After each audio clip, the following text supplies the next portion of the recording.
Ascendant series చూస్తున్నాం కదా, లగ్నానికి యోగి అవయోగి ప్లానెట్స్ ఏవే ఉంటాయి అనేది. సో అయితే మనం ఇది చేయలేదా అంటే చూసాం, శుభులు పాపులు ఎప్పుడు 2018లో 2017 ఎండింగ్ ఆర్ 18 అప్పుడే చేసాం, when I was in Delhi. అయితే దాని ప్రిన్సిపల్ అంటే బేసిక్స్ ఆఫ్ ఆస్ట్రాలజికల్ ప్రిన్సిపల్స్ 3, 6, 11 బాగుండవు. అంటే లగ్నానికి 3, 6, 11 స్థానాలకి ఆధిపత్యం ఉన్న గ్రహాలు బాగుండవు, 5, 9 గ్రహాలకి ఆధిపత్యం ఉన్నవి బాగుంటాయని. అయితే ఒకే గ్రహానికి 9వ భావానికి 6వ భావానికి ఆధిపత్యం వస్తే అప్పుడు ఎలా చూస్తారు? లేదు, ఒక గ్రహానికి ఇట్లా అనమాట. అంటే ఒక మంచి స్థానానికి ఒక చెడ్డ స్థానానికి వస్తే ఎలా చూడాలి? ఎందుకంటే నాతోటి మాకు ఆస్ట్రాలజికల్ నాలెడ్జ్ ఉంది అని చెప్పేవాళ్ళు, అంటే వాళ్ళ గురించి విన్నప్పుడు కూడా they feel like 9th is super.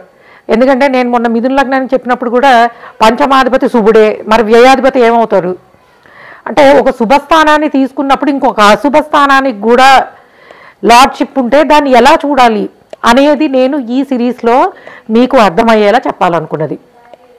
So కర్కాటక లగ్నం అండ్ మోర్ ఓవర్ లాభస్థానానికి 11th హౌస్ కన్నా కూడా 12th లార్డు మంచివాడు కాదు, 12th లార్డ్షిప్ నెగిటివ్.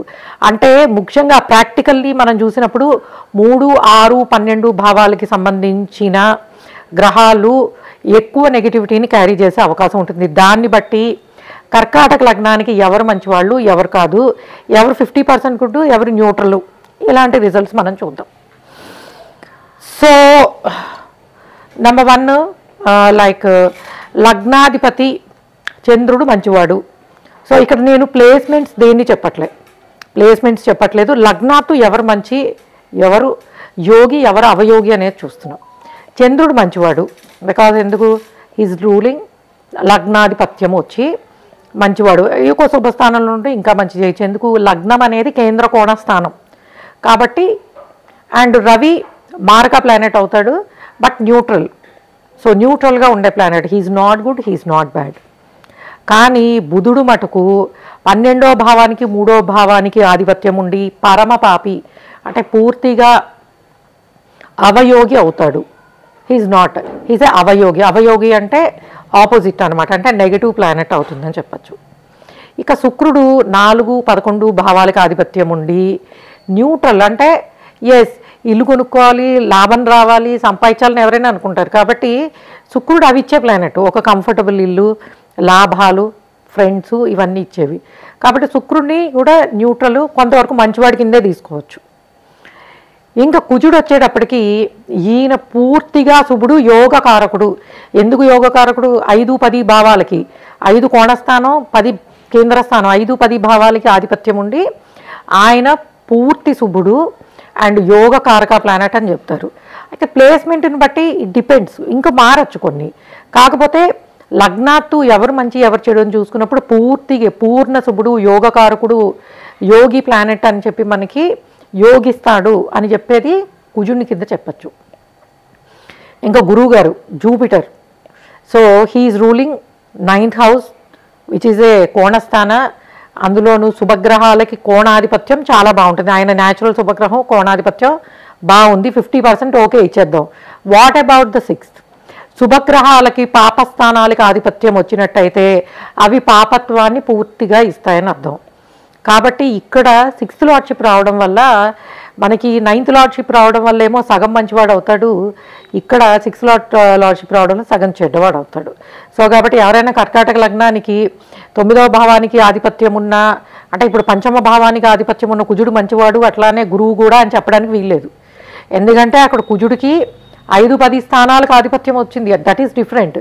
ఇక్కడ గురువు గారికి 6వ భావానికి అనేది ఒక నెగిటివ్ అనేది వచ్చింది. కాబట్టి గురువుని పూర్ణ శుభుడు యోగకారుడు కింద తీసుకోరు కర్కాటక లగ్నానికి. ఎందుకంటే చాలామంది చేసే మిస్టేక్స్ ఏంటంటే ఒక శుభస్థానానికి ఆధిపత్యం వచ్చి ఇంకో పాపస్థానానికి ఆధిపత్యం వస్తే అది తీసుకోరు. బట్ మేము జాతకం చూసేటప్పుడు ఎక్కడ నెగిటివ్ ప్లానెట్స్ రోల్ ప్లే చేస్తున్నాయని చూసినప్పుడు యూజువల్గా ఈ గురువు, బుధుడు అండ్ ఇట్లాంటి ప్లానెట్స్ రోల్ ప్లే, అంటే అక్కడ ఆ దశకి సంబంధించో అంతర్దశకి సంబంధించో ఇవ్వడం వల్ల.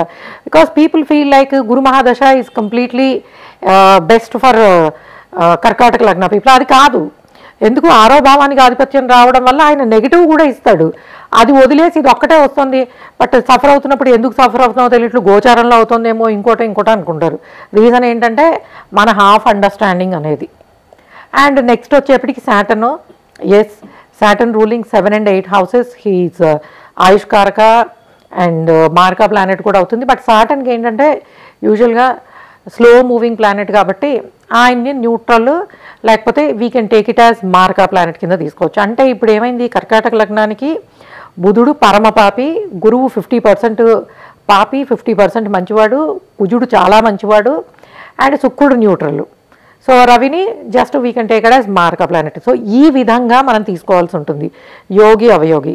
అయితే మరి రాహుకేతువులను ఏం చేద్దామండి అని అంటే, రాహుకేతువులు ఇప్పుడు మనం చెప్పుకున్న వాటిల్లో యోగకారకుడు ఇంట్లో ఉంటే యోగిలాగా ఇస్తాయి, అవయోగి ఇంట్లో ఉంటే అవయోగిలా ఇస్తాయి. అండ్ మోరోవర్ దాంతోపాటు నక్షత్ర అండ్ ఆ లార్డ్ ఎక్కడ ప్లేస్ అయినాడు, రాహుకేతువులు ఉన్న స్థానానికి ఆధిపత్యం ఉన్న గ్రహాలు ఎవరయ్యారు, ఎక్కడ ప్లేస్ అయ్యి ఉన్నారు, ఇవన్నీ కూడా ఇంపార్టెంట్. ఇన్ని చూసిన తర్వాత మాత్రమే you have to come to one conclusion. So అవన్నీ చూడకుండా జస్ట్ బేసిక్ ప్రిన్సిపల్ తోటి వెళ్ళిపోతే యు ఆర్ హాఫ్ డన్, మీరు సగం మాత్రమే అప్లై చేస్తున్నారని అర్థము. సో మీరు ఎంఎస్ఐ ఆస్ట్రాలజీ చూసే వ్యూవర్స్ కింద నా ఉద్దేశం ఏంటంటే, మీకు ఇట్లాంటి డిఫరెంట్ అంటే ఈ కాన్సెప్ట్స్ అన్నీ మేము మా అకాడమీలో ఎందుకన్నా ఇంకొంచెం డీప్గా అకాడమీలో నేర్చుకుంటూ ఉన్నాం. ఎందుకంటే యూట్యూబ్ అనేది ఒక సెన్సిబుల్ ప్లేసు, కొంతవరకు మాత్రమే మనము ఓపెన్గా చెప్పగలం. అది కూడా ఆస్ట్రాలజీ లాంటి విషయాలలో కొంచెం నెగిటివ్ ఉన్న వాటిని వీ కెనాట్, అంటే వాటిని మనం యూట్యూబ్లో పెట్టలేము. ఎందుకంటే సెన్సిటివ్గా ఉన్నవాళ్ళు అది ఆ పాయింటే తీసుకుని ఫీల్ అయిపోతూ ఉంటారు. బట్ ఇంత అకాడమీకి వచ్చేటప్పటికి ఏంటంటే ఒక గురువు గైడెన్స్లో మీరు ఇది తెలుసుకోండి, ఈ విషయం ఇది ఇలా ఉంటుంది, దీని గురించి భయపడక్కర్లేదు, ఇలా ఉంటుంది, ఇవన్నీ కూడా చెప్పడం జరుగుతుంది. సో మీరు మీ హొరోస్కోప్ గురించి వివరముగా, అంటే ఓన్లీ బేసిక్ ప్రిన్సిపల్స్ రూల్స్తో కాకుండా వివరముగా తెలుసుకోవాలనుకుంటే తప్పకుండా మీరు msastrology.com వెబ్సైట్ నుంచి కన్సల్టేషన్ తీసుకోవచ్చు. అట్లనే ఎంఎస్ ఆస్ట్రాలజీ వాళ్ళు ఆఫీస్ నెంబర్ ఉంది కదా, మన ఆఫీస్ నెంబరు వీడియో మీద డిస్ప్లే అవుతుంది, దాని నుంచి కూడా మీరు కొంతవరకు కన్సల్టేషను వాట్సాప్ ద్వారా తీసుకోవచ్చు. Okay, thanks for listening. Subscribe చేయండి మన ఛానల్కి. Thank you.